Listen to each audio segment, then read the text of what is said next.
everybody? Welcome to the Wingin podcast. Jack, how you doing, man? I am here, man, to continue to ignite the whole beef between PlayStation and Xbox. So yeah, I'm here to have fun.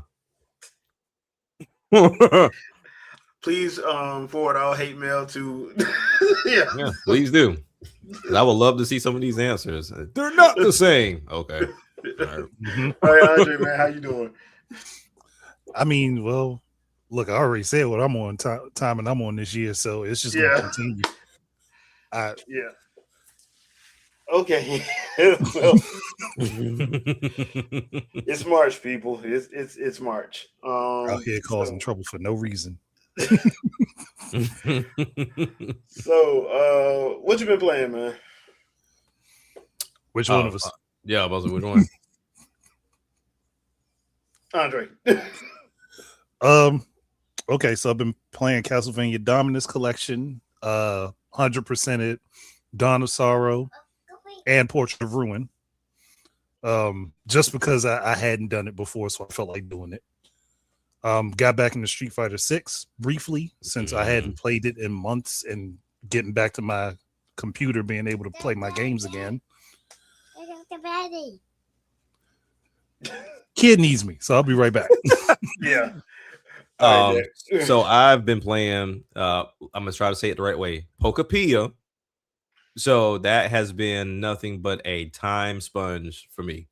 Like it's ridiculous how addictive that game is. I tried to get into Animal Crossing, but I think one of the key things I don't care for with Animal Crossing is you really don't have a lot of stuff to do in a day. It's like, hey, I went and I kind of picked up all the weeds. I picked up some of the rocks and stuff here and there. And then I'm like, okay, but I still need shovels and the ability to have a shovel permanently, which that's the nuttiest thing. Like looking at this game as well as like Dragon Quest Builders, Animal Crossing really be drip feeding you like certain things. So look, you know who runs Animal Crossing? It's a raccoon, bro. Which is cool. But when you get competition, this next Animal Crossing better be something different, because it makes no sense for me to say, you know what? Here's your shovel, but it can break. You need to find a recipe for you to be able to make a permanent shovel. Really? And that happens with every piece of equipment you have. It is nuts to me. But once again, I think when I first started playing Animal Crossing when it came out during the pandemic, I had friends that had already been grinding. So when I got it, they were like, oh, link up and I'll just give you the recipe so that way you can go and make your own. But if you don't, like, I had to start over when I got my Switch 2. Now you got to like wait at least a day or two before you can actually do all that stuff. And I'm like, I can get to a point in Animal Crossing where there's nothing else to do for the day. To where in Pokemon, let's say the only things that really run out per se is, let's say, the vending machine. You can only do those once a day. And then when it comes down to people like the Pokemon building the house kits, depending on how big the house kit is or even the den, it's like, oh, it'll be done tomorrow. But if it's like a regular den, it's like, oh, it'll be done in like 20 minutes. So like come back in 20 minutes, we'll be finished. But you can be doing so much more with that, like, because you're not limited to finding weapons. Once you have, like, they start you off pretty well with the powers you need, whether it's like the water gun. Once you find Scyther, which is pretty early on, he'll teach you cut. I think, what was it? Drillsby eventually gave me like the rotary to where I can actually start like tearing up the ground and picking up plants. And so you get the stuff in like timely fashion. Like right now, I think I've learned everything so far because I just got Fly. But that's me on the 4th island at this point. Oh. But I didn't have to go that far, right? Like, because Fly is not necessary. Surf is not necessary. So is one of those things of they start you off with the necessities first to where you can do everything else. And it's just a really fun and addictive game. And it's not something that requires you to always be doing something. Like, you can just go and do your own thing and still be fine. The Pokemon, sometimes they'll come up to you and like, hey, I got a gift for you. And, they'll give you a gift, but they're not demanding of you to do nothing. You can go straight to your Pokédex and see like, hey, somebody want to talk to you, but I'm like, all right, he can wait. Like, I got stuff I got to do. I don't have to worry about it. But outside of that, the kids wanted to play Streets of Rage 4. Forgot I Classic. even had it. So got Streets of Rage 4. As soon as we turned it on, I'm like, oh shoot, we only got 3 characters. And I'm like, DLC, $8. All right, bet. Like, so let's go to get DLC. So now everybody got somebody different to play as. You know, because with us playing 4 players, which is a totally different game when you're running with 4 players versus running. Oh yeah. But yeah, we just had a blast just kind of running through there, and that was one of the handful of games that my wife actually tried this weekend because she doesn't do gaming. So she tried Streets of Rage 4, and she was like, "Hey, I can button mash, right?" I was like, "Yeah, it's button mash. Like we'll take care of everything else." And so she was like, "All right, bet." And then you know what you got to play next now, right? What's that? Shredder's Revenge. See, and I have that, so I'm curious if you actually play it because I think once you throw the family game night in there, it's like you got to title it for her, and she's like, oh, "Okay." She's not gonna turn it down with no family game night in it. So, Shredder's Revenge, man. So we're gonna throw her on that. Ninja Turtles. Yeah, we're gonna throw her on that because we tried because Overcooked came up this weekend, and I think it was solely because my mom saw it on Netflix because Netflix is continuing to add games, and I was like, "You ain't gonna want to play that on Netflix," and she was like, "Why not?" I said, "Because there's no controller. You have to use your phone." And that's going to get real annoying real fast. So I already had Overwatch apparently, and but they're all you can the all you can eat version is still not supported by the Switch 2 for some reason. But I think they're working on it. They did. Yeah, I want to say there was either a tweet or something went out where they're working on. They were supposed to have been out, but they had to push it back or something. I mean, at this point, they got 2 games that you can currently play, which is the first one, and then you have Overcooked, and then you have Overcooked 2. Yeah. So you can play either one outside of that one. But we had some fun, but then they were like, nah, this is too difficult. Like this is too hectic. I don't know what to do. Like we just run across street, and then you got the stage moving left and right. It was like, no. So that's how we end up getting into Streets of Rage 4, and then also she was supposed to be playing Pokepia a little bit, but for whatever reason, something just had her click on Kirby, and she clicked on Kirby, and she said, "Oh, he's cute," and she was like, "So like, I just like inhaled this block." I was like, "Yeah," and so she spits it out. She's like, "Oh my gosh, like, do I get another one?" I was like, "Oh yeah, there's plenty." Like, so you ain't tell her about the body horror stuff that's gonna happen halfway through it. Right? Well, she saw the car, and she saw the vending machine. The car, the vending machine, and the traffic cone. So she saw those. Because most people be like, "Oh, this is a very cute game. I can buy this for my children, and everything will be fine." And then they get to that halfway point. Well, all hell break loose. You like, nah, she ain't. Yeah, she ain't I don't know how this got to eat for everyone. She ain't made the King Kong yet. She fought against like her first mini boss, which is the dude with the shield and the sword. Oh yeah, that dude. Yeah, like he's super easy. So she was like, okay, she was able to get behind him with the cutter and spam. So to be fair, like even the first couple bosses ain't bad. No, they ain't bad. The only time is probably with the Claudine chick. Yeah, and the whole DDD fight. Yeah. So I mean, she was like, cool. All I gotta do is inhale, and it's made for kids. That one is actually made for kids. Yeah, but the one key thing I told her, I said, what I like about this one, she doesn't have to like, okay, inhale and then remember to press down to transform. Like it automatically will transform for you. She kept, for whatever reason, pressing Y, which is to release your power. And I was like, can you stop pressing that? She was like, but I want to press it to, she's instinctively wants to press it to attack. And I was like, unfortunately, Kirby's on the other side. You press A to attack. Like, she's like, but can I swap it? And I was like, I don't know. I never looked at it. I never paid any attention. You can, but you have to do it in the menu, in the controller. Oh, mapping? Oh, okay. Yeah. You have to do it like that. So because I think we had just came off Streets of Rage, so she was already used to just button mashing Y. So she just kept pressing it with Kirby. And I'm like, stop. Like you're gonna release the power.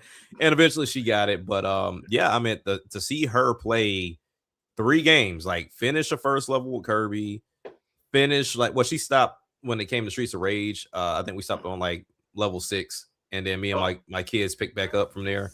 And then seeing her get into Pokepia, when she tries to get into it, then my daughter comes and just ruins it.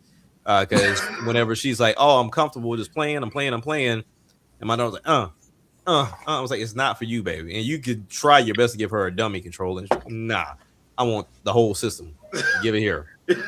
So, but yeah, so I mean, that's what we've been playing, man. You know, like, you I think we were no, not for the fact that it didn't go on open price. I have to go like secondhand with it, but yeah, outside of that, we were thinking about playing Laser Dance this week or getting Laser Dance this weekend, but I haven't decided if I want to get it or not. It's a game I've been waiting for actually years because it's kind of similar to most games. You always have like that one game that's advertised at launch and then it just magically disappears and never shows its face again.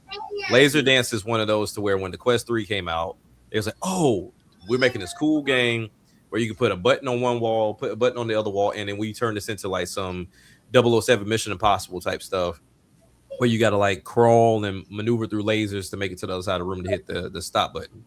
And it finally came out like 2 weeks ago. So, mind you, like I said, Quest 3 came out probably like what 3-4 years ago. Yeah, I want to say 3-4 years ago. Yeah. So they went radio silent and then just dropped the game. Yeah, they started like campaigning again like a little bit right before it came out. But I'm like, I forgot all about y'all. Like, okay, but it's another game like that on the Switch too. I was talking to in the chat about it. Mouseworks. I was like, where did that game go? They were advertising that at launch.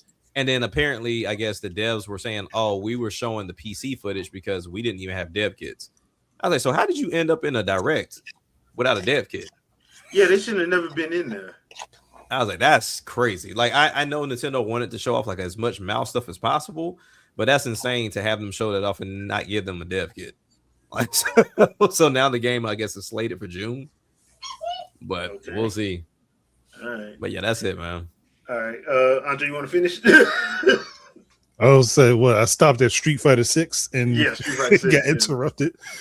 I got back into Street Fighter 6 because of being able to play on my computer again. Played City of the Wolves. I still hate that name, but it's still a good game. Look, if you go Mark of the Wolves, then you could do Call of the Wolves, then you could do Rage of the Wolves. Sequential. SNK. I don't know what y'all was thinking. Look, man, you still mad about Kushinu butt? No, that's Marco. he has been called by his proper name. Kushnu is some other side character. We don't know who he is. He can fight though, but we don't know who he is. You know, funny thing is, I thought about that. They should bring that name back and as another character that has the same fighting style. Just have Marco do the orange and have Kushnu do the white. Yeah. Then people would be so confused. It would be funny as hell. But it would be hilarious. And just have it as a little in-game nod, like, yeah. But make them be separate people. Make Kushnu be the super serious one. Marco be more like friendly, playful. Yeah. I can see that.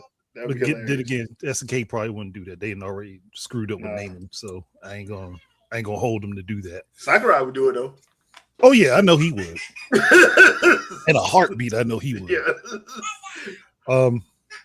But I think that's all I really played because for the most part, I've been trying to fix computers all week.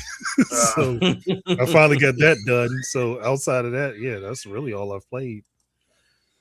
Well, I jumped back into Bayonetta 3 because I was talking to a friend of mine and she wanted to see it, so I, jumped back into that one for a little bit. What else did I play?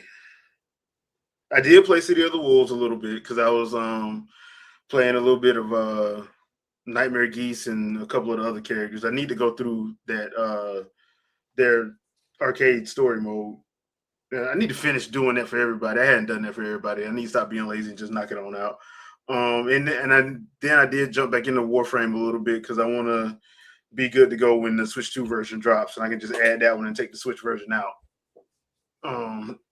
So I can just cross-play that one. But yeah, that's pretty much all I've been playing. So let's get into tonight's topic. So the title of the episode, Believe It When I See It, and there's a reason for me saying that.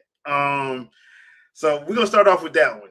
So everybody knows Microsoft's CEO, Satya. And this is the article that's on, you can find this on purexbox.com. And the title says everything I need to know. And this is something he actually said. He said it. He did say it. It was at a Q&A. Now, this is from March 9th. So, yeah, this is at a Q&A. Once again, this whole Microsoft situation with Phil and Sarah, it's fishy, to say the least. Oh, yeah. It's hella fishy. But the mere fact that he said that they always invest in gaming, I'm gonna ask the chat. Chat, y'all cool. Y'all pay attention, right, chat? Do y'all believe him? Do y'all believe him when he say that? Do y'all believe him? Look, I don't trust him as far as I can throw him. Yeah. Like, people in the chat, I just want to know, do y'all believe him when he says they always invest in gaming? This is the same dude that wipes out whole divisions because they didn't do exactly as he asked them to do. Not because they underperformed, because they didn't do what he told them to do. Dude, they bought Nokia, and a month later, the whole division was gone. Hey, he said times are changing. That was his decision, mind. Yeah, his decision. Nobody else's. His. So I'm sitting here like, okay, bro. And the new lady they got, she's saying all the right PR stuff. She is. She's saying all the proper PR stuff. Mm-hmm. But once again, I'll believe it when I see it, because I refuse to believe that y'all have Phil Spencer, who actually is a gamer, and he was hamstrung by some of the stuff they did. Now, he ain't come out and say it, but we all know what happened with Tango Gameworks. That was not his call. No. So a lot of them decisions that probably got made was probably beyond his control anyway. Yep. So just looking at that whole situation is just like, okay, dude, there's no way in the world I believe this coming from you. Nope. Especially with how they've been doing financially, because like Xbox, the game division hadn't been doing well. No. Even the 360 era, they didn't do well because people forget Red Ring of Death knocked out half of their profits. Yeah. The profit they would have had got knocked out. They didn't really make money for the 360 until like the last 2 to 3 years of the generation. Yeah, by that time they already started Xbox One. Yeah, so yeah, they was in the same boat as PlayStation. They didn't really financially do well until the end of that generation. It's like, right. And even with PlayStation, because people forget, PlayStation had the melting HDMI cables that they had to replace. 360 had the Red Ring of Death, which they had to replace a lot of 360s. Yeah, the PS3 had that yellow light too. Yeah, that's when people started trying to tinker with the freaking Linux. Yeah, both of those are $2 billion losses. Anybody that took any business class will tell you there is acceptable levels of risk. No business will ever say, and I don't care if they're $1 trillion company, they will ever say $1 billion is an acceptable. $1 billion in losses is an acceptable risk. They're not going to say that. Now, during R&D, like when something just drops, they'll probably say $500 million, $250 million. Yeah, that's acceptable loss because we plan on making that back within 3 to 4 years. But $1 billion, especially $2 billion, that is never acceptable. Never acceptable. And they had that. I want to say Microsoft had to deal with that 2 years back to back. Yeah. So yeah, roughly 2.5 years, I think. Yeah. So I'm sitting here like, yeah, I don't think they made. That's why I've always said, I'm like, I don't understand why they just did, instead of buying all these companies and letting them supporting their grand vision. Like, no, dude, nobody knows you, so we're gonna let you work on this game, Battletoads or Conquer or something. Let people see how you are, what you can do, and then we'll let you work on your grand vision that don't work. That you don't know what it is, but it's your grand vision. Hey, but he told y'all they're gonna keep investing in it now. They've been investing by buying companies. Yeah. Hold on, but isn't this the same? Not putting stuff out. This is the same dude that wanted to can the whole Xbox division. Oh, I hear you. I think here's my thing. They play with words very well. You're right, Jay. They haven't released too much of anything. He didn't say they had to release anything. He said he's just gonna keep putting money into it. Now, I'm curious as into he's been wanting to kill it for a while, but I think this is going to be the first time he might actually try to make it something that he think is sustainable, something worthwhile. Because he's even mentioned like he didn't understand it. He still doesn't understand it from a standpoint, right? He's not a gamer. So if he can look at it from, we already saw some of the tweets that go out. Copilot. That's one of the first things they're talking about. Oh, put Copilot in gaming for what? No, like no. like, what? No. What are we putting Copilot in gaming for? That makes absolutely no sense. That's it's not going to do anything to make gaming better. It's going to make people more reliant on using it. Yeah, and that's what he wants. That's the key point. So I think with Copilot as well as AI, and we're talking about this PC side of the house when we're talking console and PC hybrid, he's going to try to find ways to implement other businesses or other softwares into this to make the money on the back end where people are using it. I would imagine not too many people that buy this new Xbox is going to care anything about Microsoft 365. I couldn't see too many PC owners buying this. Like you got to find something that's a little bit more enticing to get the PC crowd to come over to deal with this. Casuals are not going to fool with this. I mean, I think really their sales pitch, and they haven't shown their hand, but my guess is their sales pitch is going to be, instead of you just getting a brand new computer and getting a brand new console, why not get both in one device? They're going to try to sell it as an all size fits all, one size fits all situation. And but you can already do that with a PC.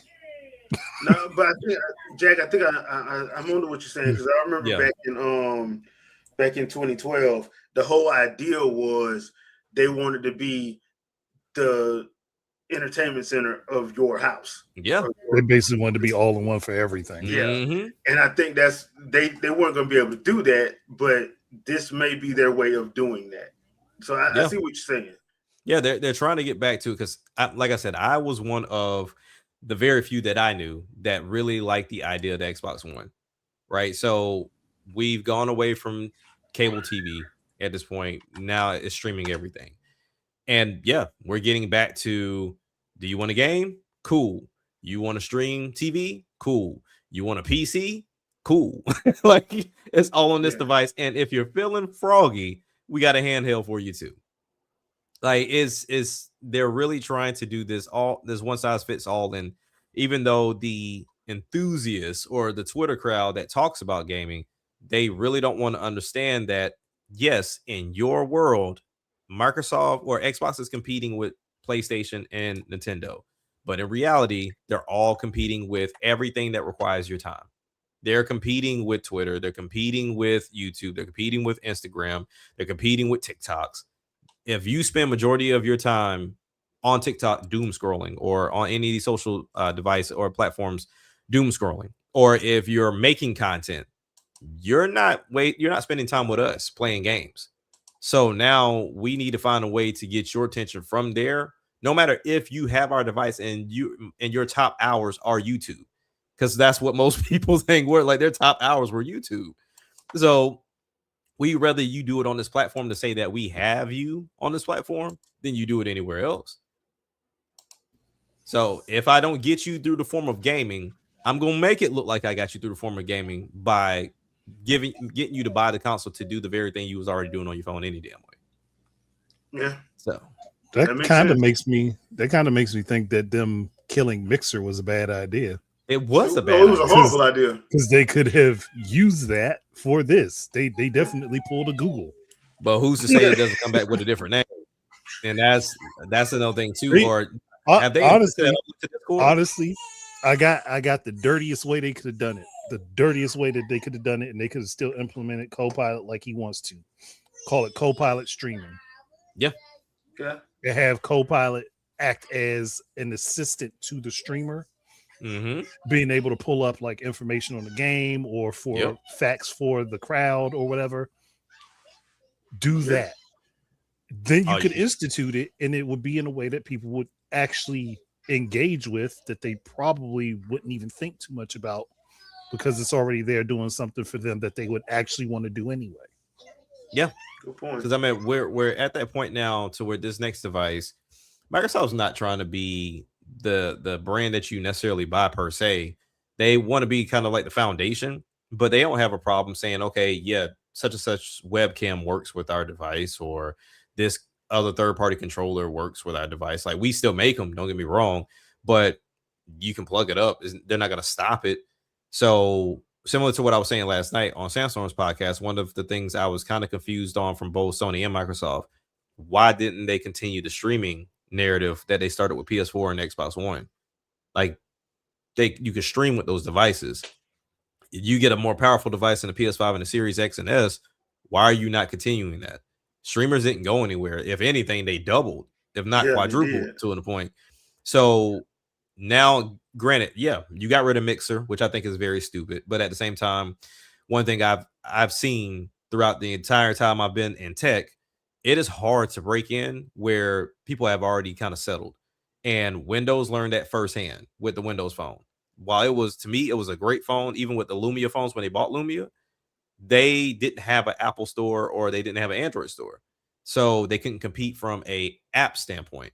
So why not join them at this point? So now you go the route of, okay, we got this device. We can't do Mixer, but people prefer Twitch, YouTube, Discord, and all these other platforms. And we'll let you use that. As long as you do it here, we'll let you do it.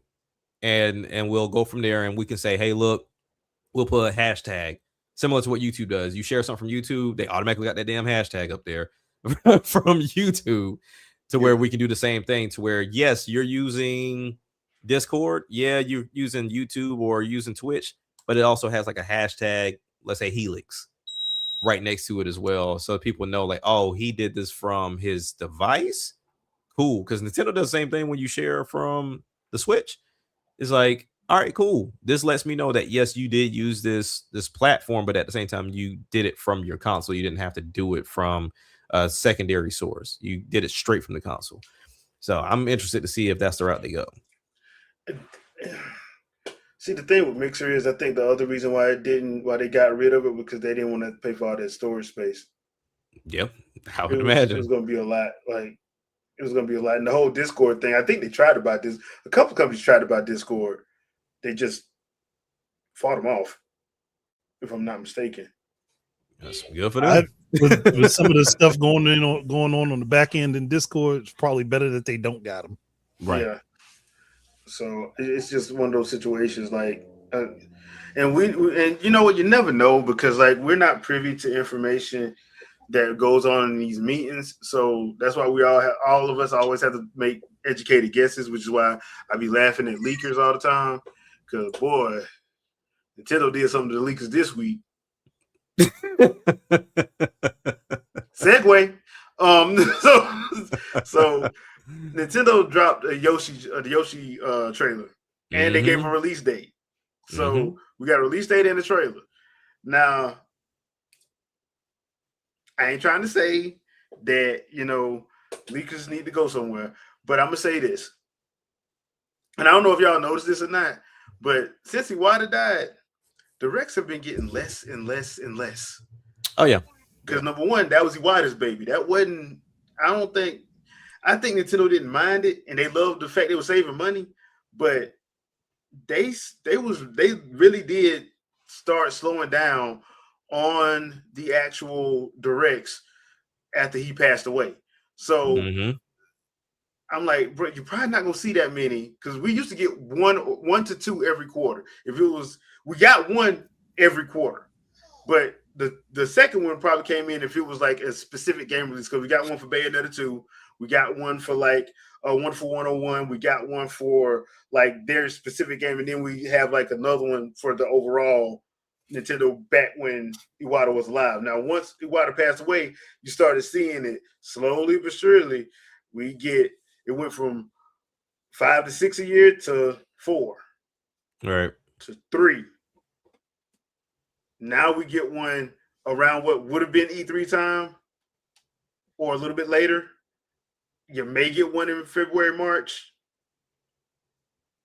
You may get one in September. Yeah. So you may get 2 to 3 of Nintendo's, not partner directs, not indie spotlights of theirs.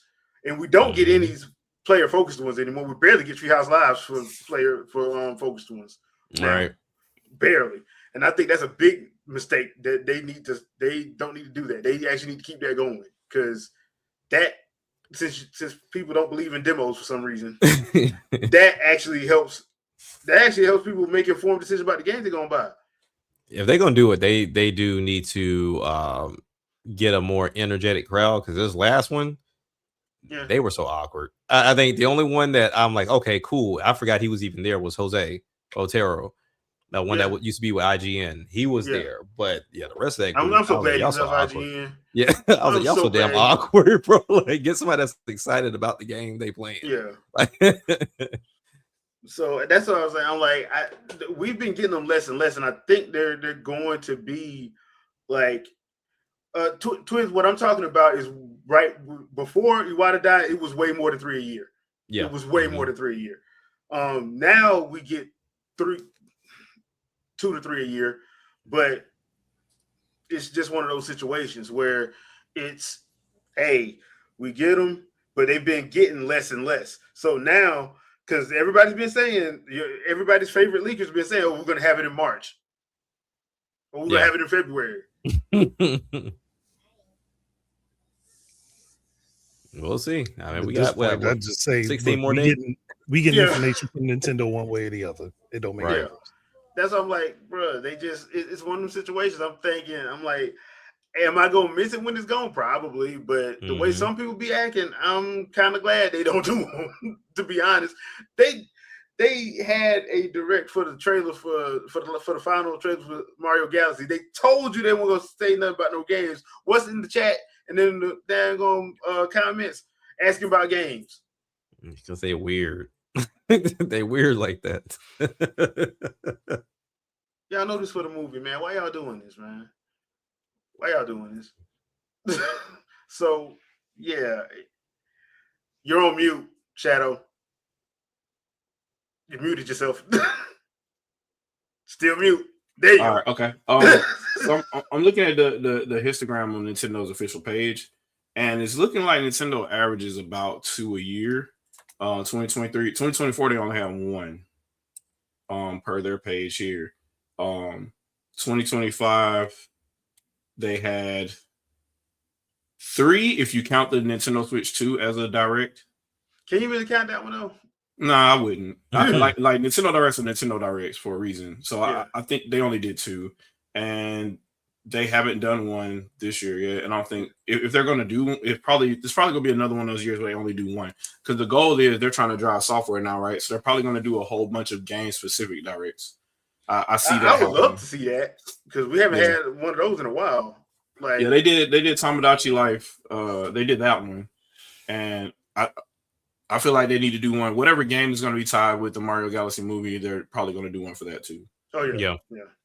So that's kind of where I'm at on that. And then after that, like it kind of doesn't matter, because Nintendo works the internet no matter what they do. They just I just think it's funny. Twitter, like a Twitter direct. Literally, they'll just do a Twitter direct, like, "Hey, this is out," and the internet breaks. So I just thought it was funny because the whole Yoshi thing actually dropped. The trailer drops and gives a release date, and I'm sitting there, and all the people that love to talk about all the leakers and all this, I'm like, bruh, y'all real quiet.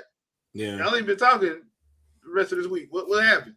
I mean, Nintendo got me over here like, why did you buy a Series X? Because like, if you're just gonna give me all the games that I was gonna play on Series X, the only thing I'm missing now is Hi-Fi Rush, really. Yeah. And that might come over if they play the cards right. Yeah, because I mean, we had that conversation as well of like, we know people that are trying to make sure, like, hey, what do I get on this device now? Because if Switch 2 looks and runs well, I don't have a reason to get it over here. Like Sandstorm was saying last night, he's trying to find a game to get for his PlayStation 5, because honestly, it hasn't been touched in months. He's like, but the thing is, anytime something comes up, Switch is right there. So they go and they get it on the Switch. And he's like, honestly, he said his daughter is probably like the only one that touches it, but it's sports games. And then his son touches it with COD. But outside of that, they get everything for Switch. Like he said, they haven't even touched Yotide. Like he said, I haven't taken it out of the box yet. And I'm like, that was my gripe of having multiple consoles. Like it got to a point to where I was trying to justify my purchase by just finding something to purchase on that device. But when it came to the Switch, I'm like, I enjoyed the portable aspect a little bit better and be able to move around opposed to just being stuck to this one TV. I think that's the appeal of like the Switch in a nutshell. Because once again, that Switch, even the Switch 2, is so portable. You can put that in your book bag, man. Mm-hmm. You're not putting your PS5 or your Xbox Series X in a book bag and lugging it around. You're gonna probably put it in the carry. You probably buy a specific carrying case for it, but you don't have to. Barely fits because you can't detach the controller. Yeah, they have carrying cases for the Switch and Switch 2. You ain't got to get it. No, you literally just drop it in the laptop slot in your backpack. Yeah, you can put the whole thing, dock and all, in a messenger bag and call it a day. Yeah, my son, he's been playing. The only reason he was playing the PS5 is because he was playing 2K26 on it, right? And he was using the portal. So like if he's not in his room or whatever, he would just play on the portal. And then every once in a while he'll play on the PS5 on the loft or whatever. He'll just go back and forth between the two. So he uses the portal more than I do. Then he realized that because he got a Switch 2 for Christmas. Then he realized, hey, I can play Splatoon on here. So he doesn't play his old Switch anymore. So he's playing the Switch 2 everywhere. And he just brought up something to me, and I probably should make a video about this. He's like, hey, Dad, why is the battery life so long on this? And I'm like, it's only like 2 hours, man. And he's like, I've been playing Splatoon for over an hour online and everything and all that. He's like, and I still got like 50-60% left on my battery. I'm like, I forgot about like the Switch games aren't as demanding as the Switch 2 games. I should probably do. Has anybody covered this? No. Has anybody covered what the battery life is for playing backwards compatible games? Because not really. Because really, the indie games and the backwards compatible games don't kill your battery. The only game that actually started killing my battery was out of stuff that I have is I played Age of Imprisonment undocked, and I played Metroid Prime 4 undocked, and that one was killing. But I went over an hour, and I was in the freaking mines in Metroid Prime. Y'all know how that. Yeah. For me, Street Fighter 6 is right at 2 hours for me. I'm just gonna say this one thing. Retro, y'all dead wrong for that doggone preview. All right. That being said, that's a good fight. I like that fight. Man, bump that. I ain't got enough missiles. Bump that dude. Anyway,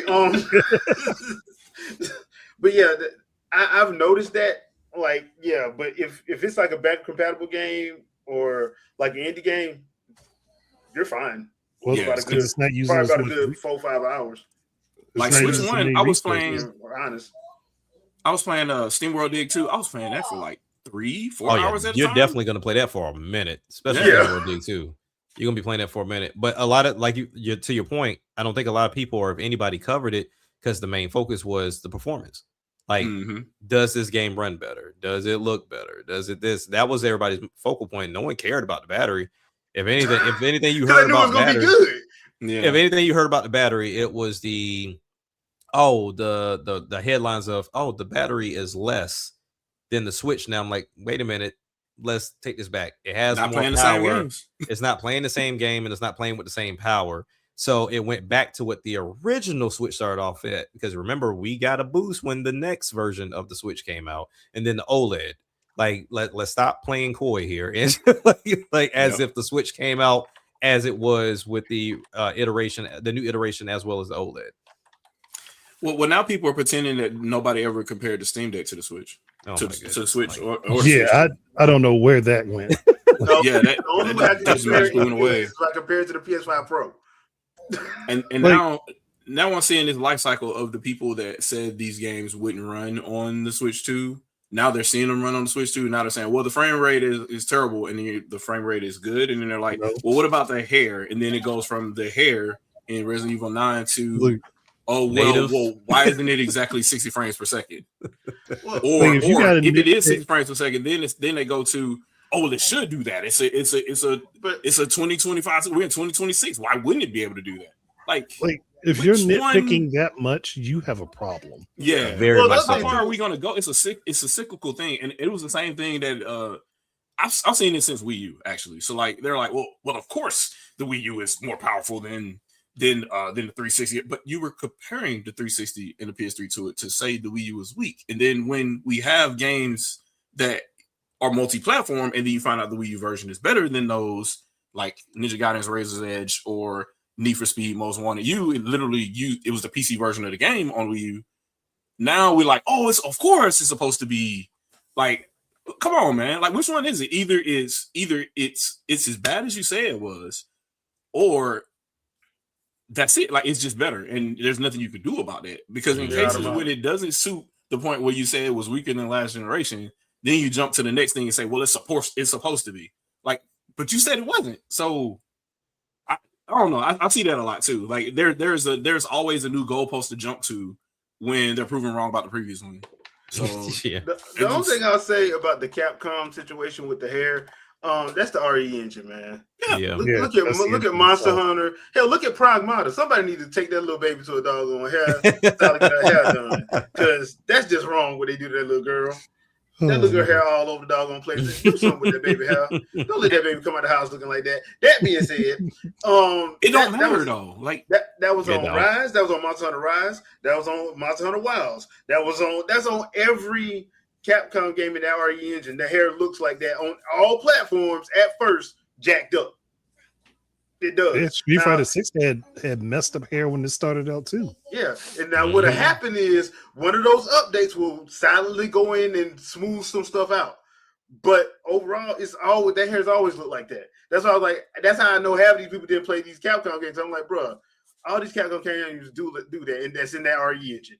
If they're in that RE engine, when that game first comes out, it looks like that. It just does. I don't know why it's always like that, but what usually happens is you get the update 1.2.5, and next thing you know, you don't worry about it no more. Yeah. My thing is, if you that focused on that detail, are you actually playing the game to enjoy it? They don't have it. They don't have the game. But, yeah. I was saying this to be fair to the people that do have them. The very few. Yeah. So the people.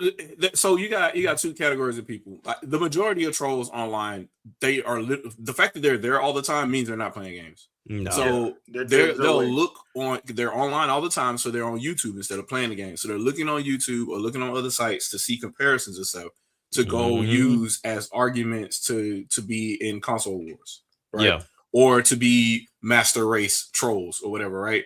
And it's just, it's always awkward to me because I'm like, what are you gonna say that I can't do what you do? Like, you're like, you stay in your 30 frames per second lane. No, I ain't got to. I can play 240 right here. I play 240 right here. But I know that if I play a game that's 30 frames per second and it's stable, it's still playable and it's fun. Yeah. Yep. Why can't you say that? Yeah, the people, because, and Andre know this, because we talked to this dude that said that he couldn't play nothing or see anything that's not 60 frames per second, but told us how much he loved the Hobbit Desolation of Small. Mm-hmm. Or they're emulating all these old DOS games on their PC also as quote unquote master race. I'm like, bruh, like you frame rates in the teens. Yeah, and we're talking about 2D games. Yeah, 2D games crawling. So what do we like? I don't. I said, I've said this before, and I'll say it again. Most people do not know. I'll say the vast majority cannot tell what the difference between 60 and 30. And the reason how you can prove it is Nier Automata. Yep. 2017, they swore that game was 1080p, 60 frames per second. Come to find out, it was not stable 60 frames per second. It was more like 40 on the Xbox and PS4. And when it came to Switch, that's when it was 60, but it was at 900p. They could only get it to work at 60 at 900p. But Jay, it's 2026. Like it's got to be 60 frames per second or less. And I'm like, I mean, most of these games, you better look at your PS5 because they ain't doing 6 frames per second every game. They're not. Like that's why that's why I'm like, stop talking about the frames per second, because number one, most people don't know. Number two, that does not devalue the game. It really don't. It don't. And number three, some of these games, there's no point for it to be high. If I'm playing a turn-based RPG, why do I need that at 120 frames a second? Right. And I'll say this too, like for the lulls. Even on PC, right? Oh well, you gotta have 6 frames per second to start playing. I'm like, then why aren't these games just locked and capped at 60 or bust? There's a reason why you can still turn the frame rate. The frame rate is still unlocked. Like, why is the frame rate unlocked then? If that's the case, because there are times in that game, regardless of what engine or what game you're playing, where the frame rate will go below 60 frames per second. It doesn't matter how short or quick it is, it happens, right? Yeah. So who are you to talk about? It even happens on PC, regardless of what kind of graphics card you got or whatever, right? Like, this is brand new. Like, the majority of the time, even if you have a high-end GPU, right, you're averaging 120 frames per second or something like that. Depending on whatever scene it is, there might be something that's just really bad memory management in the game or something like that. It's gonna tank, and it'll happen. That regardless of what kind of rig you got, it's the game. Like, what do you say about that? As long as it's smooth, you should be fine. Once again, I always go back to this. My favorite game of all time runs at 20. I have no problem playing it. None whatsoever. I played the recent update for because I heard some complaints. I played the recent update for the Switch 2 version of apparently it's across all the versions, but of RE9. And so in later parts of the game, the frame rate chugs a little bit. I think they turned on RT or something to that effect. So it has when there are a lot of shadows or whatever, it starts to tank the frame rate a little bit more. And I noticed that, but if I turn my flashlight off, it's smooth as butter in that one scene. It's just like real close to the end of the game. And then the final boss fight or whatever, there's one part where it'll chug a little bit. But before that patch, it didn't do that. So I don't know. But even then, like, it didn't matter to me. You're playing the boss, and I don't care whether or not it's buttery smooth. So I'm not focusing on that anyway. I'm fighting. So to me, it's whatever. The response time is so bad. If the response time is so bad, then nobody could play it. Yeah, how if the response time was bad, nobody would be finishing it. Exactly. Yeah. And then it get delisted. Yeah. And across everywhere but PC at this point, unless you're doing like frame gen or something like that, those drops happen because it's the engine. So why is it nominated for Game of the Year already? Omega Force for the win. if you know that reference. Yep. Talk about engines that don't work and a company that just don't care. Look at the Wii U. Then they port a game to PS5. Oh, it seems to have the optimization is right. So now it's optimization because it's on your piece of plastic now, the one that you like. Now it's an optimization issue, and it's not the hardware. The hardware's too weak. This does make me think of one thing, and that's from that conversation you were having with that person that falsely stated that GTA was 540p on PS2. Bro, oh my goodness. I want people to think about something. The resolution of a game on an old console versus the resolution of a game on a newer console that is processing much more going on within the engine, within the lighting system, the geometry, don't think that 480p on the PS2 is going to be equivalent to 480p on the Switch. Exactly. They're different. It's not kill me with that. Like, if it's 480p there, okay, like, you really want to tell me you think Xenoblade Chronicles 2 is going to play on the PS2 without that thing chugging along slowly because of how much data has to be processed? I'll just state it this way: the PS2 was the weakest hardware of its generation. That right there, just stop right there. It wasn't even more capable than Xbox or GameCube, right? Right. So, and you're talking about GTA playing in, let's pretend it's 540p. We know GameCube and Xbox could do even better than that. So, if GameCube was a 6th generation console that was more capable than the PS2, the logic would just continue that. Also, Wii would be more capable. Wii U would be more capable. Switch would be more capable because Switch is more capable than Wii U. and naturally Switch 2 would be more capable than all of them. So I don't. What statement are you trying to make there? It doesn't make any sense.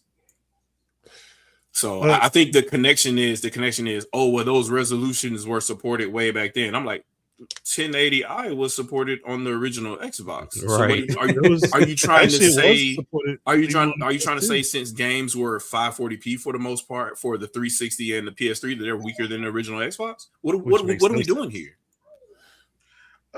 Real quick, Dreamcast was weaker than PS2, but Dreamcast had better output than PS2. Right. And a lot of the games looked that way were better. all the games that was shared between Dreamcast and PS2, Dreamcast was optimized better for a lot. Yeah, of much. They were prepared for Dreamcast and then moved to PS2. Yeah. And Dead or Alive 2 is the worst example of that. I would say Grandia 2 is the worst example. You know what? No, you're right. You're right. Because Grandia 2 was way worse. Had moments. It chugged like a motherfucker. Yeah. And then they just straight up left out whole fights. And I'm like, and I'm sitting here and you doing this with it on DVD. So you had far more space usable. Far more space. Yeah, because Grandia 2 was still 2 discs, right? Yeah. No. Yeah. Grandia 2 Dreamcast? Was it 3? No, it was 1. It was one game. It was 1 on Dreamcast. They gave you the soundtrack. So that's why it was 2. The second disc was the soundtrack. Second disc was the soundtrack. But yeah, like the worst version was Grandia 2 followed by Dead or Alive 2, because Dead or Alive 2, I played that thing on PS2. I was like, I'm going back to Dreamcast. Yeah, Dreamcast was the best version. Yeah. The bad thing is the thing with Dead or Alive 2 at PS2 is because I think one of the producers was supposed to be showing the game and took an incomplete build and then just say, yeah, go ahead, press it. I'm like, why would you do that? Why would you even? Yeah. But to be fair, the PS2 was at the time was a cheaper DVD player. So most parents, most people didn't care, bought it because they got 2 for 1. Yeah. Yep. What Sony knew what they were doing. Sony knew exactly what they were doing. I will credit Sony with this. When PS2 started to show up in everybody's house, we stopped hearing, "Get that game console off my TV." Yeah. It was like, oh no, you can watch DVDs now, so you don't mind it being on there. They didn't care then. They did not care.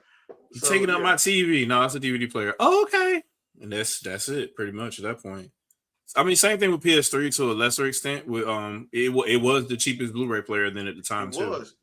Yeah, it was. Yeah, for a short while there. Yeah, because Blu-ray players when it first was a thing, you're talking about $1,000 a box. Yeah, it wasn't. It was ridiculous.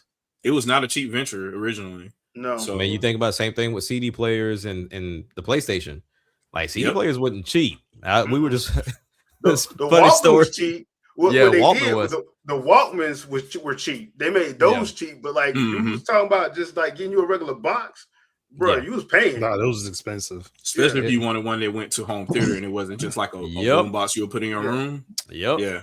Because what most people would do was just get the Walkmans and you just gonna use that because you ain't gonna. I'm not spending those $700-800 on this. Disc. and that came in like with iterations because you had like the initial one that could skip pretty easily, and then like all the rage was like non-skippable. Like non-skippable. It's a little bit more secure. Oh, that reminds me. There is something else I do want to talk about tonight, and y'all know how people used to love to say that like nobody else like shuts down people when they take take games and stuff like that and do stuff with them. Y'all know how people love to say that? Yeah.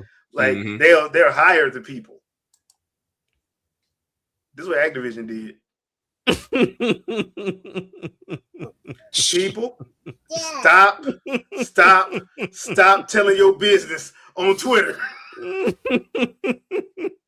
Well, and this is from a leaker. So the person they have been legally demanded to stop. Like what made you think that was okay? It's not your IP. It's not your IP. You don't work for the company. You don't. Why are you doing that? And whoever he was getting his information from, bro, you trying to lose your job? And that's one thing I know they had NDAs. Of course, Call of Duty make too much money. I know they had to sign NDAs. This is what I say about the whole emulation community. When I talk about IP, I literally mean that. Like, whoever is the copyright owner, not the trademark owner, because there's this weird Pokemon discussion. I don't even want to get into that. Whoever owns the copyright, they own the IP, right? Yeah. Right. And they can sue for damages at any point. It doesn't have to be just because they don't sue doesn't mean it's not illegal. Yeah. They have a just cause to do so if they want to because they own the IP. And you agree that you won't do the things that will violate that copyright in the end user license agreement. Yep. So, and that's applicable time you open the package. I don't know why people don't understand this, but this is just common sense. If you open the game, you've agreed that I'm going to use this only in the way that the IP owner wants me to use it. And if I violate that, they can come get me. Yep. Because like what this said was the Call of Duty, because there was like some of the stuff was wrong, but he was like, even when they're wrong, you're still hurting the people in the building because they mess with player expectations, which is what we've been saying. That's why I don't like when people do the whole this leaker, they was right these 4 times, so they gonna be right about this one, so we're gonna report everything they saying like it's the truth. Like, bruh. Like, as much as we joke about Rockstar North and their storied, very long development cycles, I do believe like an additional year was added to development of that because it got leaked. Yeah. Had that not happened, I think that game would have released by now. Yeah. But I don't think a lot of leakers understand the damage they do, nor do they care. But then at the same time, for those that receive the content, like, it's cool. Like, okay, yeah, we know something's coming, and there's always this weird justification of like, oh, well, it's been too quiet, and I would like to know when something coming out. It's not going to prevent you from buying the game when it does show up. So you don't need to know it right now. This is you being impatient. But at the same time, we've seen it 10 times over. A direct shows up to where things have been leaked, and then people are disappointed when they see it. It's like, but you digested the leak, so now you're mad the leak was correct. Like, or when something doesn't show up that was supposed to, was going to be there. Like, dude, they didn't tell you that. Like, they did not tell you that.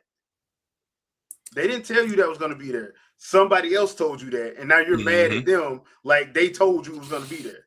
I will never forget the time people got mad at Platinum because Bayonetta wasn't in the direct when they said, and the comments like, I never said that was going to be in there. Yeah, people get in their heads and they compete with their own thoughts. It's crazy to me. Yeah, I just I'm like, where did you get this information from? Well, it's just supposed to happen. So you're mad about something you think that was supposed to happen, but nobody ever announced or said they were going to do it, and then when it didn't happen, you're upset. Yep, that's how the world works. That's how, because honestly, like, none of these developers owe you anything. Like, I'm pretty sure they appreciate you because you are the reason why they exist, but they don't owe you anything. So at the end of the day, I don't, like I said, no hate to anybody that does these leaks and these rumors or whatever. You have to understand that you are part of the problem. Let's be 100% honest, because on one hand, yes, people have to use their own discernment on whether they want to believe you or not, and if they want to buy in 100%. But at the same time, you're putting it out there. And then let's say you are correct about your rumor and your findings or whatever. Now, not only are you putting your friend or colleague at risk, but then at the same time, now you're taking the excitement out of those that may have, one, been looking for it, or either two, stumbled upon it. Because there's been plenty of times I've stumbled upon a rumor. I'm like, wait a minute, where did this come from? And it looks like it's real news because most outlets now do no research. They just post it if it looks interesting. So it's very easy for a Eurogamer, a Game Explain, a GameSpot, IGN, or whoever to go and repost something some random individual said because it sounds interesting, but they didn't do any type of valid checking on any of this. So because I follow those outlets, I'm susceptible to seeing it, and I'm like, hold on, how did you find this out? Oh, this content creator said, damn it, that's like really, like, you didn't talk to the people. You all right, man? But so it's just a wild west when it comes down to gaming. But yeah, leakers, they have to take some type of responsibility for what they're doing with it too.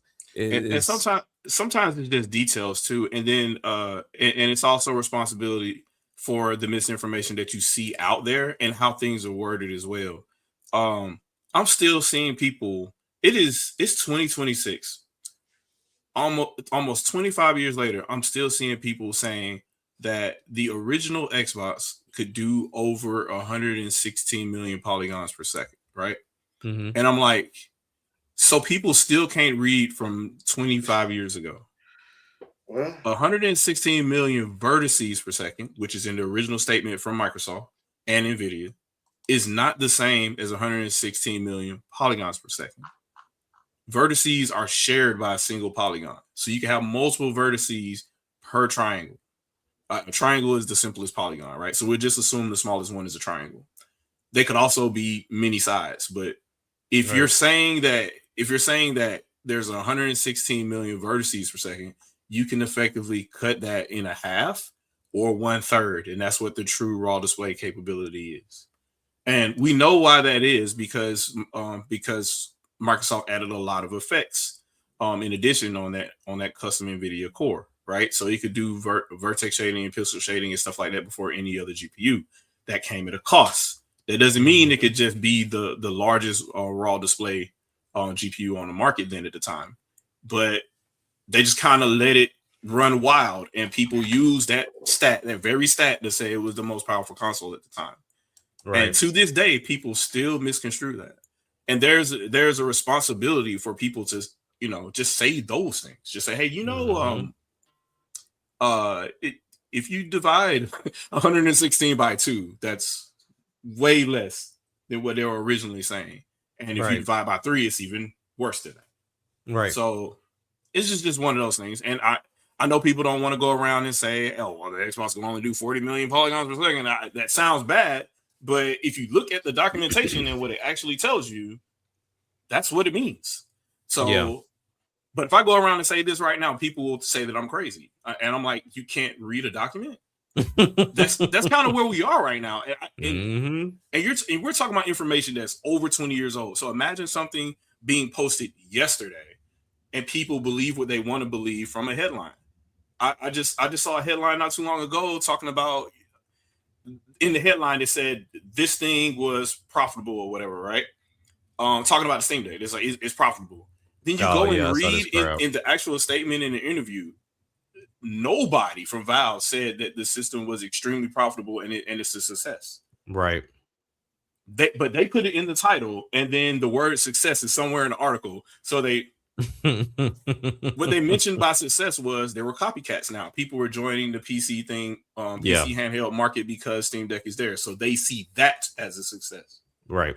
These are the things, and I swear to God, I promise you, journalistic integrity is so strange now because they know that's happening and they still leave it out there like that.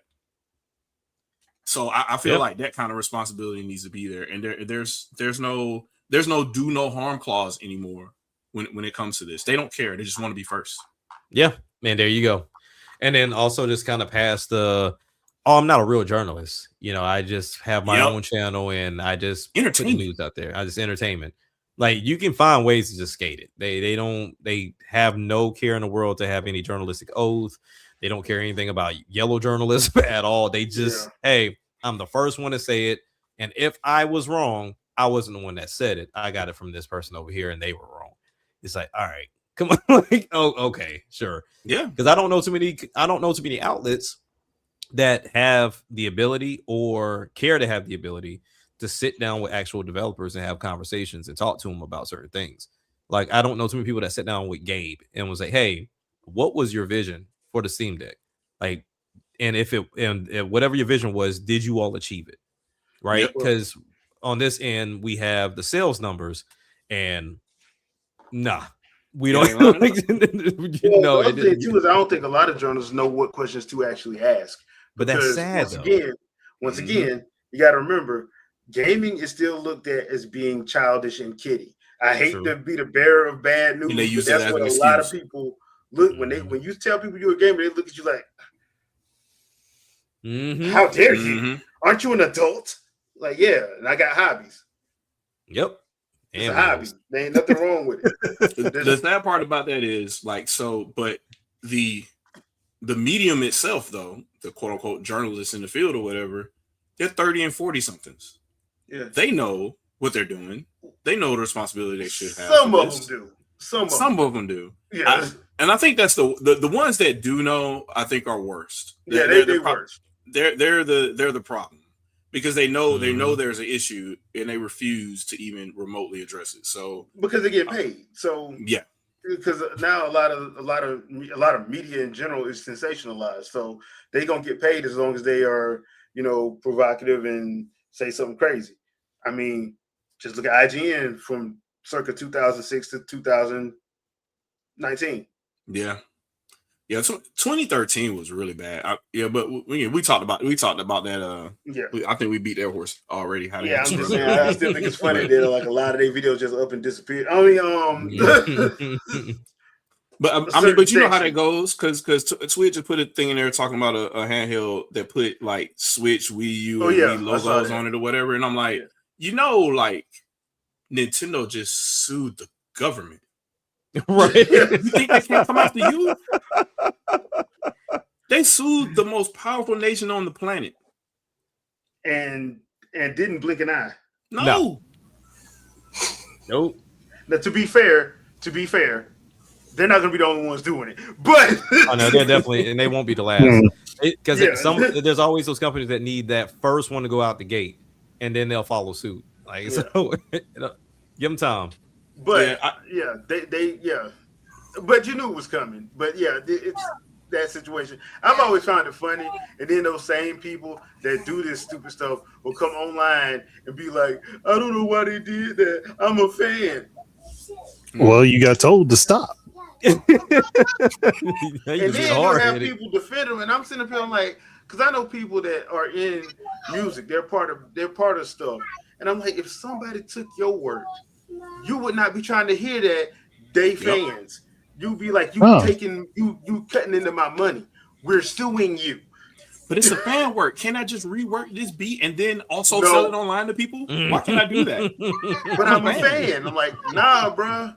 I know artists like, dude, if you take their artwork and try to pass it off as your own, you will be getting a phone call and a letter from somebody's lawyer. Yep. Mm-hmm. You a fan? I'll see you in court in 45 days. Yeah. If you don't take this mess down. Yeah. But if this company do it, that's anti-consumer. How the hell is that anti-consumer? How? Like, I dare you to do that to Halo. I dare you to do it to doggone God of War, especially with that show coming out. I dare you to do it to God of War. Do it. I think do it if you're froggy. People have this lack of understanding for something. Like, if you want something to be, you want more of something, and it requires payment for there to be more of that thing. When you take money from that thing by doing something that works against it, they're going to come after you. Like, this is just how it is. You don't have to like it. I understand not liking it, but that still doesn't change what the situation is. Andre, I'm only one of a couple of million. How is that going to hurt this company? I mean, hey, look at Tears of the Kingdom and what happened with now I can't even remember the name of the emulator. Yeah. Yuzu. Mm-hmm. And I said this before. People said I was nuts for saying it, but I'm going to repeat it. If you steal something, you give the people that you stole from the right to set the value for what you stole. Yep. Mm-hmm. If you don't steal it and they have to adjust the price because it's not selling, you dictate the price. There you go. Now, you know what's so sad about that? They successfully reverse engineered a lot of the back end of how Wii U and Switch work with regards to encryption. They could have easily just rewritten their own app. Well, not their own app, but their own chain, their own blockchain to handle the encryption and whatnot, and descramble it, right? Mm-hmm. But they didn't even want to do that. They just copied it and kept it within the product and then cried foul. I'm like, you had the raw code. You had the raw source code. You could just rebuild it, and it would have been your own thing, and Nintendo wouldn't have had a leg to stand on. And you still said, "I'm gonna keep it as is and use it." What in the? The bad thing is, I had said that in someone's chat before, and they said, "Oh, you got to be crazy!" Like, no, I like the way it's working so fast. There's no way in the world that they aren't using some of Nintendo's code at the very least. And this is before we knew all that was happening. Like, if you look at the decomps now, like Mario 64 and all these other games that they're getting the source code from, and they're rewriting and making their own things for PC or whatever. Notice Nintendo isn't coming after them. Correct, because their code isn't in there. Yeah, it's original code that they're putting out there. Like, Nintendo has lawyers and they're not dumb. Like, they're just gonna go after stuff that's egregious and it's easy. Like, don't be stupid. I mean, they got well. The other thing too is they got to protect their IPs. That's how they make their money. They're not Microsoft. They don't have Microsoft to back them like the game division does. They're not Sony. They don't have Sony movies and Sony music to back them like PlayStation does, like the game division does. It's just them. Yep. And I've been saying this for years. I don't know why they don't have an anime department yet. I'm like, y'all could have been making a killing off that. But they supposedly working on it, so we'll see the results of that. But they don't. And literally, all they got is them 3 amusement parks, finna be 4, and games, and that's it. Because Pokemon Company is different. It's separate from them. Mm-hmm. So. Hold on, Jay. Really... No. Nintendo owns Pokemon. There's no other companies involved in that. Like,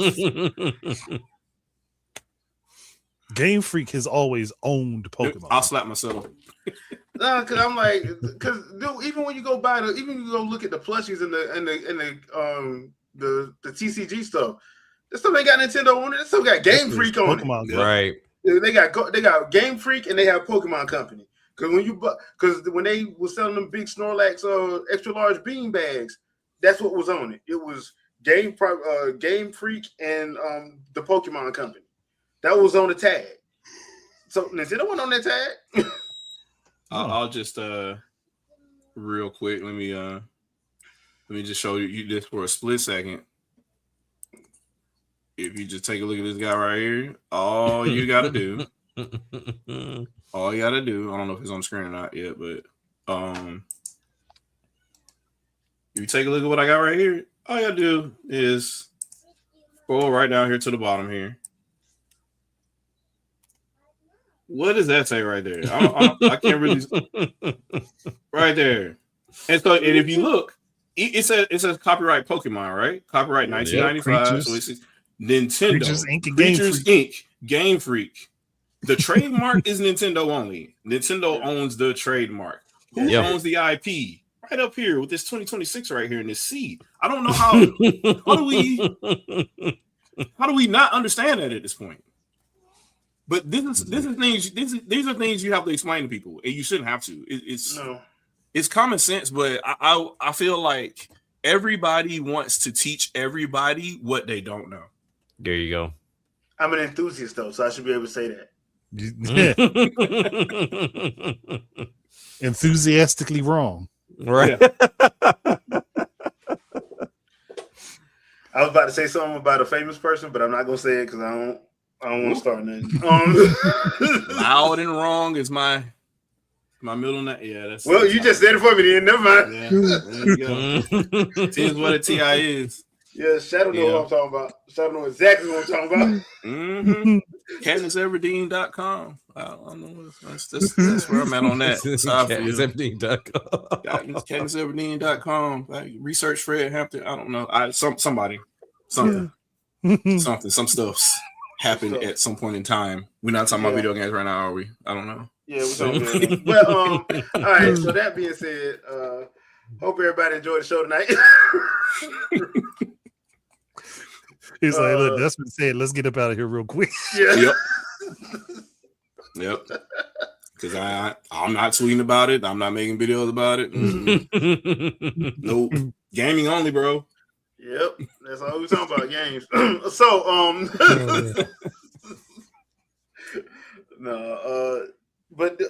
for real though, thank you everybody for showing up tonight. We really appreciate it.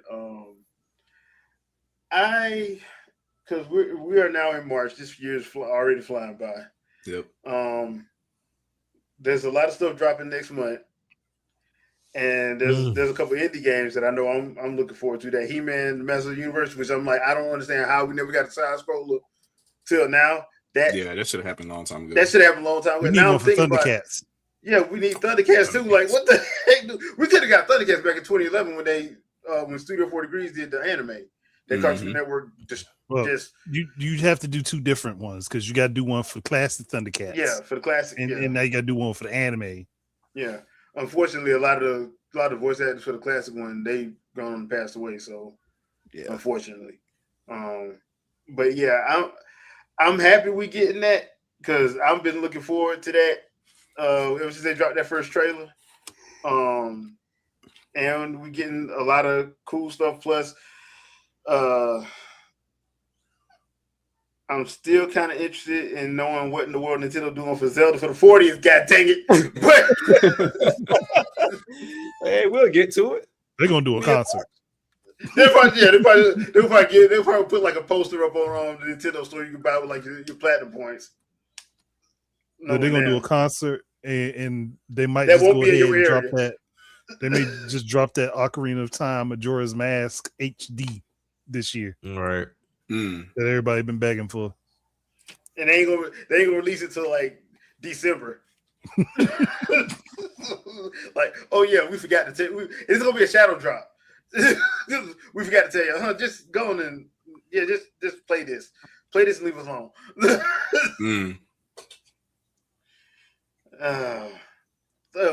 Also, Mario Galaxy movie.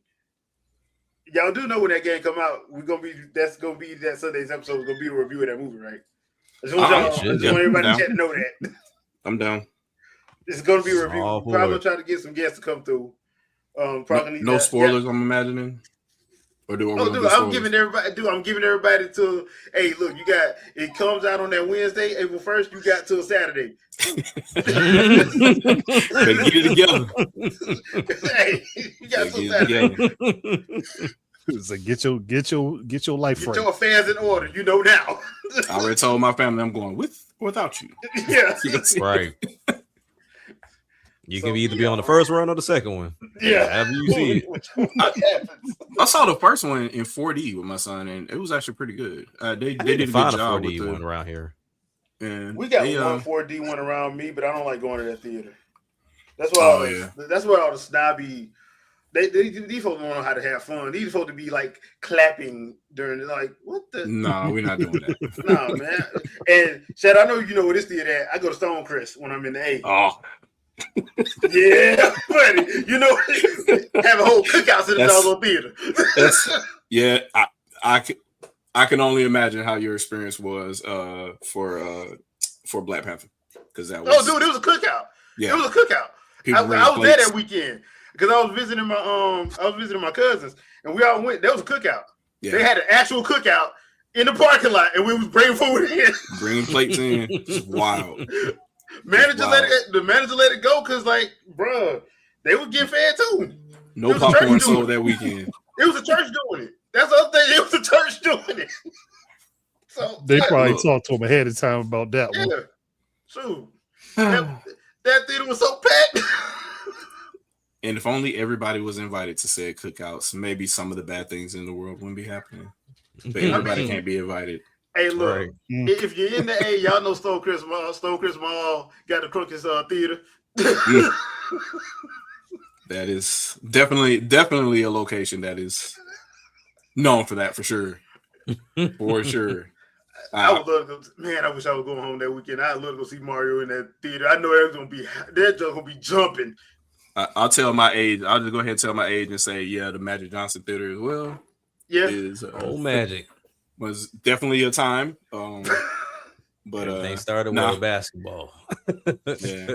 I'll be somewhere north of that to go see this movie though, to see the sequel. So we'll see how it goes. It'd be interesting to see Keegan Michael Key's back in again. You got the whole cast back, and Luis Guzman is gonna be Wart. I'm like, wow. Yeah, dude, that's. Okay.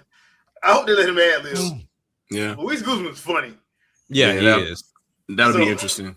Let that man ad lib. Let him do his thing. So, but yeah, I'm looking forward to that. I'm not looking forward to He-Man and the Master of the Universe. I am looking forward to Street Fighter just because I think it's going to be hilariously awful.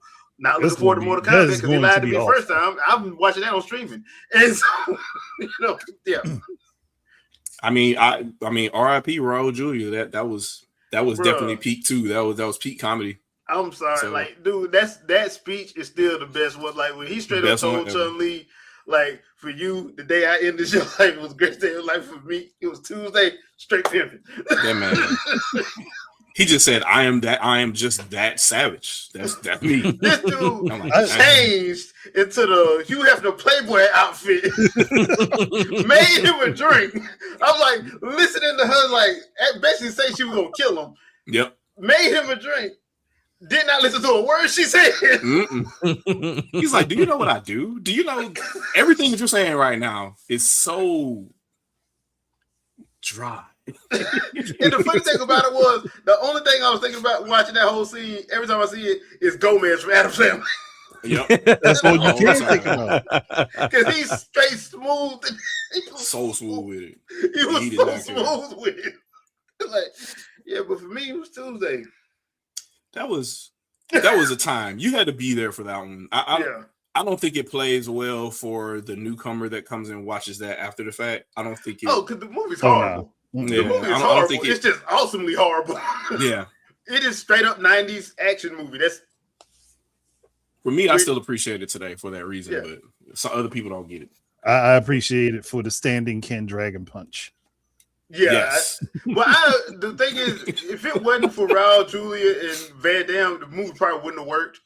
Because, Raul Julia, I don't think he was meaning to play it like he played it, but because he's so good at acting, you're like, bro, it actually worked.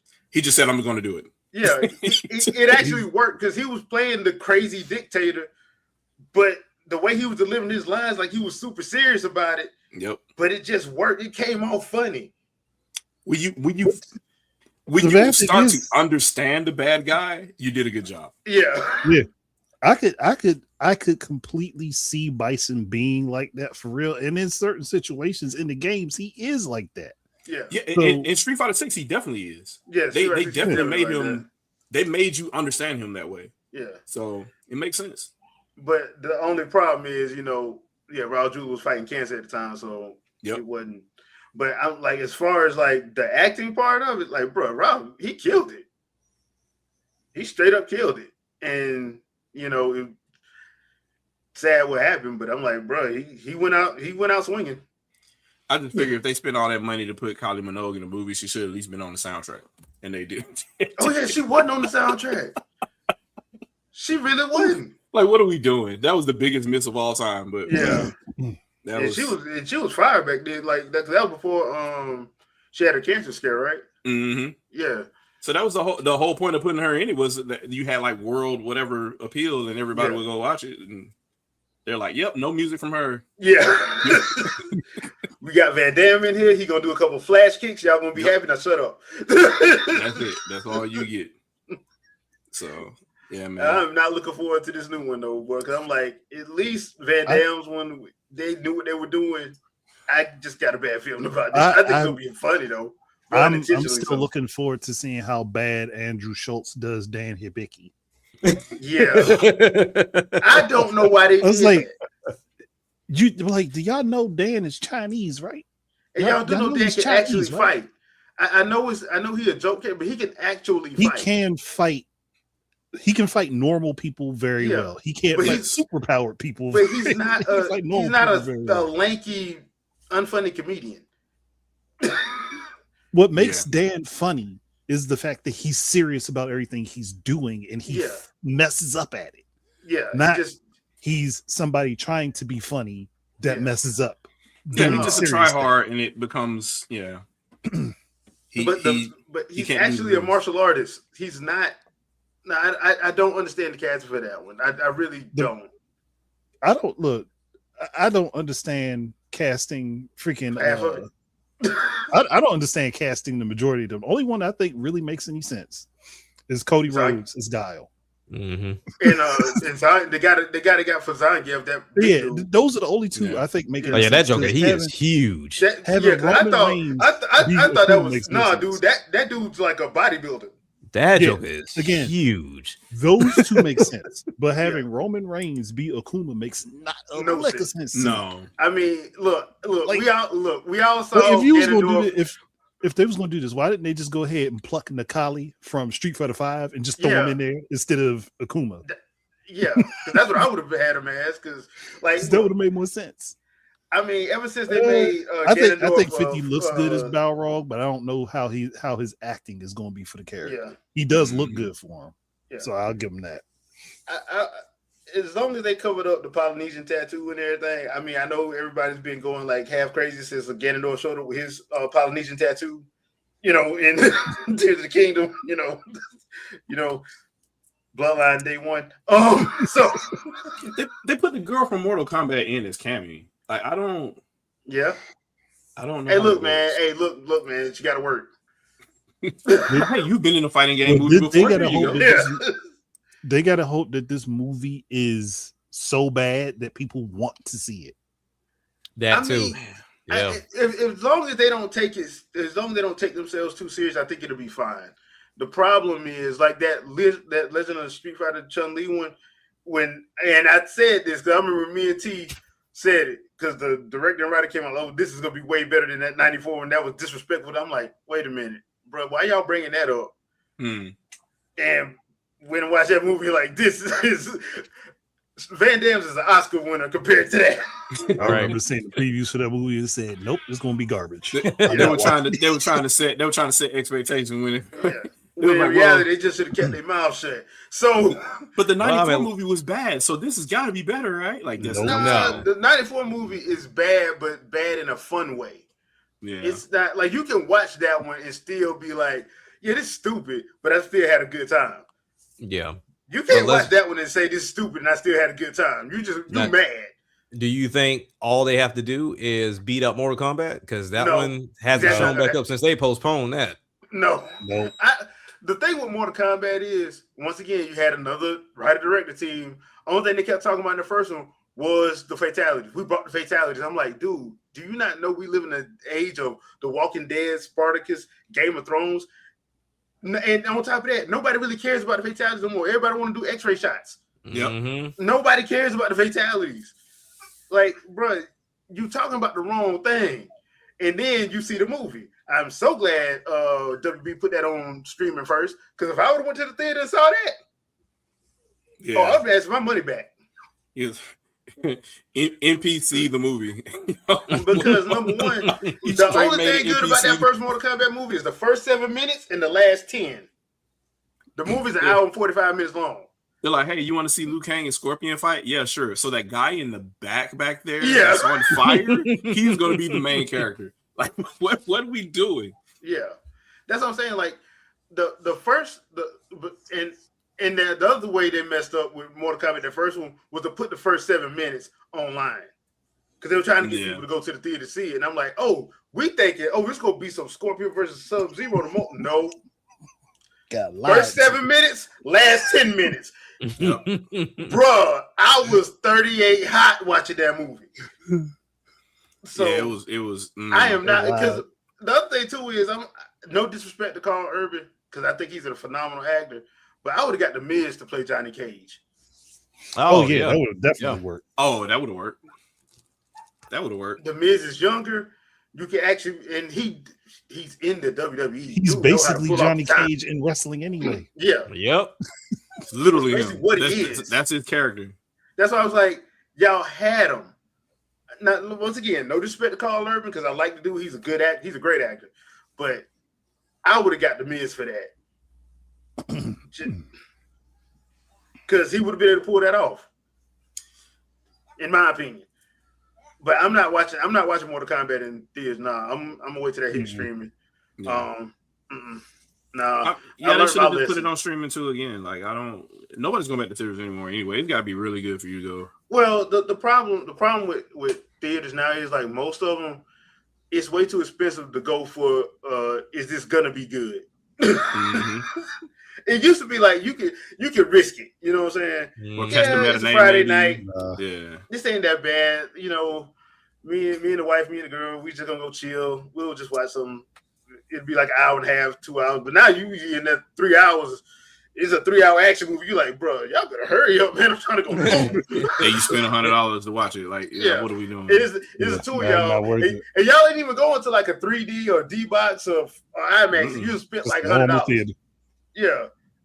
And y'all spent $100. You like, girl, next time we're coming to noon. Yep. They prices. But that's why people staying home. People got 80-inch TVs at the crib with a sound bar. Why I need to go to the theater? Exactly. Sounds great to me. Yeah. And the concessions are cheaper. Yep. Because I got them from Walmart and Target. So the concessions are cheaper. And it's the same stuff. Yeah. Right. At the end of the day, anyway. So, I guess there was an Oscar win that just happened. I think I just heard that. So, I believe Ryan Coogler is to the positive, at least one. That's good. Here. Yeah, that's definitely great. All those need to happen. He needs to do one of these movies. Who? He should do one. Ryan Coogler should do one. Because man, come on. If you can do Black Panther. Oh, dude, yeah. Like, I have no doubt he could, but I don't know, which one he jump on. Streets of Rage. Yeah, Streets of Rage. Maybe, what else I'm trying to think of? That would be like a Star Fox. Yes, but animated though, right?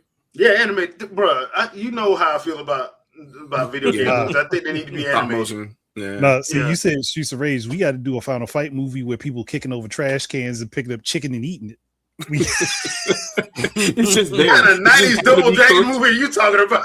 Whole giant ham just there. You just pick it up off the ground. Like you just pick up the trash can lid, throw it, hit somebody, then throw the can and hit somebody else, and just pick up a big ham and just take a bite out of it. Who you gonna get his hanger though? Gotta get a wrestler. Who you gonna get?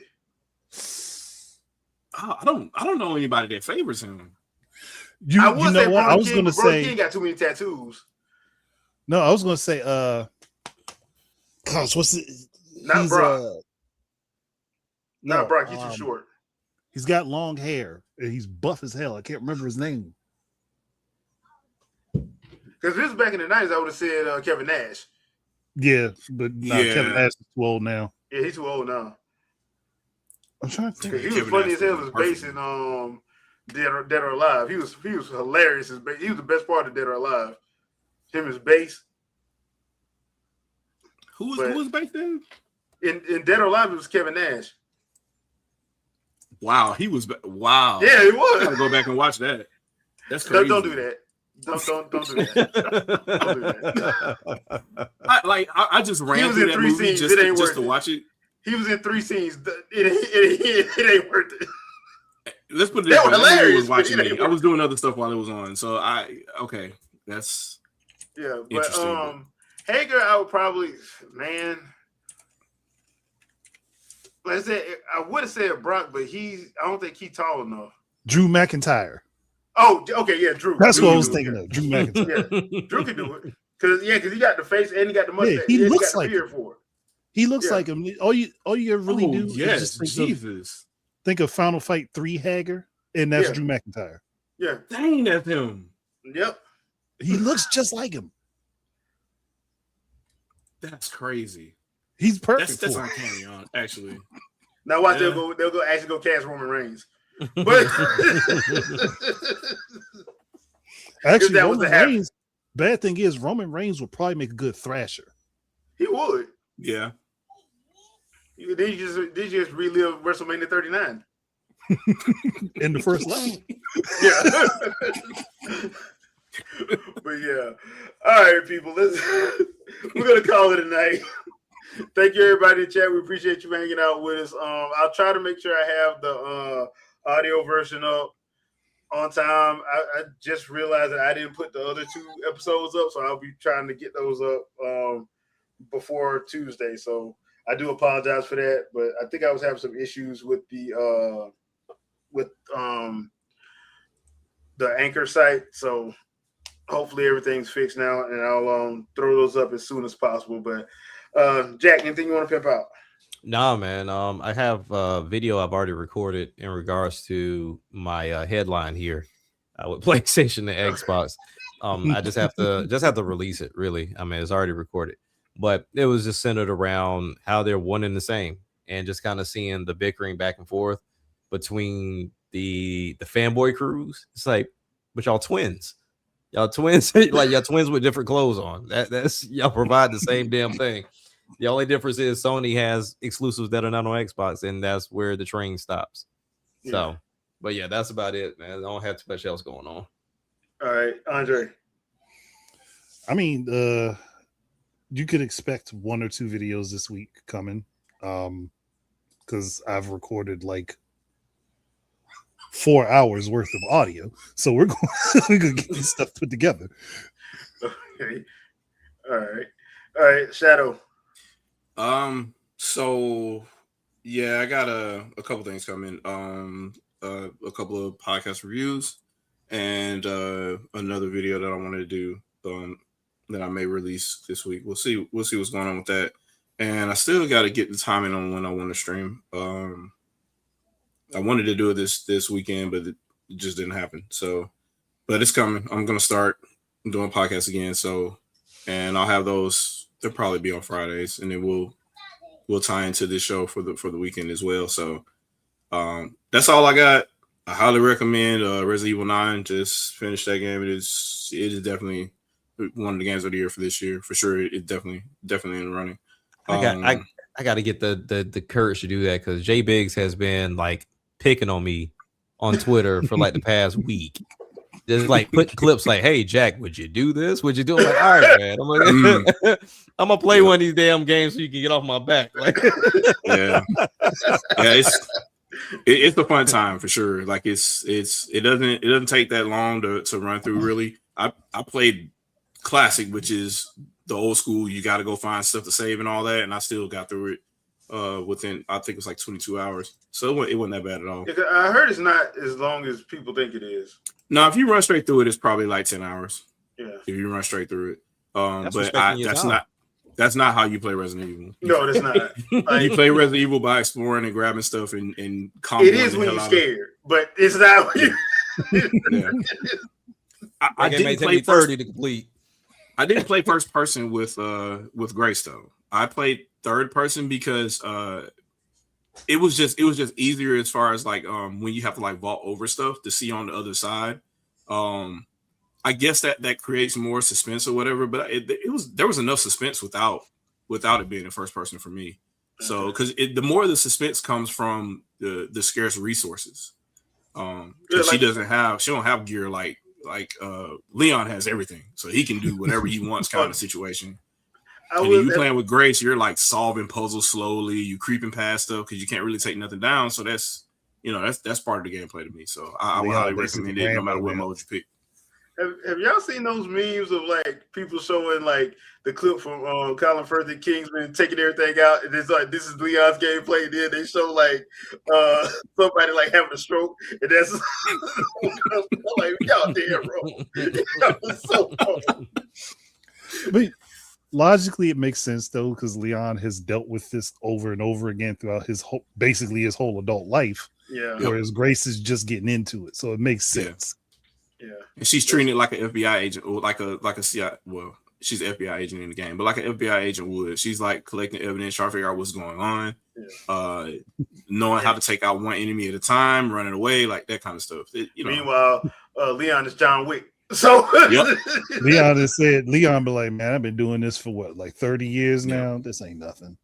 But they also tie in why he's basically John Wick too, and then that's the whole thing. Dealing with the viruses and all that and stuff. That man got too many diseases injected into his body. Yeah. and shot by his baby mama / wife. Mm-hmm. Multiple times. If you know. Yeah. It sounds like a horror game for real.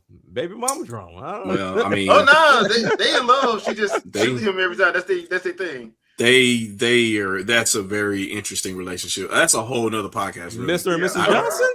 Mr. and Mrs. Johnson? Maybe Basically. not quite like that, but Basically, Yeah. basically. but hey, He's like, listen, hey, I man, could have killed listen, you here. Hey, how you doing? listen. At least Ada did listen to him when he told her that she should start learning how to use knives. It just didn't go all that well for her against who she did it against. Yeah. I just think it's funny that she shot him and that's their king. Anyway, yeah. All right. Jeez. I mean, but she always show up later on with the big gun for him to use against the big threats. So I mean, yeah, that was it. She comes through in the clutch. Take what she you comes get. through in the clutch. But yeah, okay, all right. I am gonna pick up Requiem. I gotta finish some stuff out first, so before I can pick that up and devote some time to it. But I don't know if I'll be, because I'm going home next week for a few days, so I don't know if I'll be live streaming Saturday night because I'll be on the road. So we'll see, depending on what time I get back in or not. I may just stream something on Sunday before we go live. So there's that. But I did stream yesterday some Bayonetta, as well as some Bright Memory. I need to restart that game because where I started yesterday, I was like, I forgot I was fighting. I was in the middle of a boss fight when I stopped. There's one thing I'm gonna tell you, if you haven't done it yet, play that game with a GameCube controller. Which one? Bright Memory. Play it with a GameCube controller. I keep seeing that game pop up.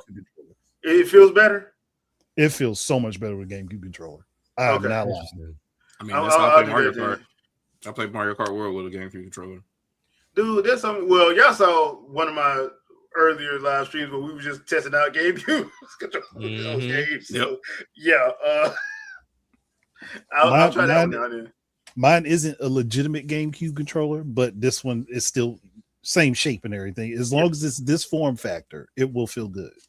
All right. All right. I'll make sure to do that then. All right, peeps. We will see you guys next Sunday, 7 p.m. Eastern Standard Time. Y'all have a good evening. Peace. Peace. Later, y'all.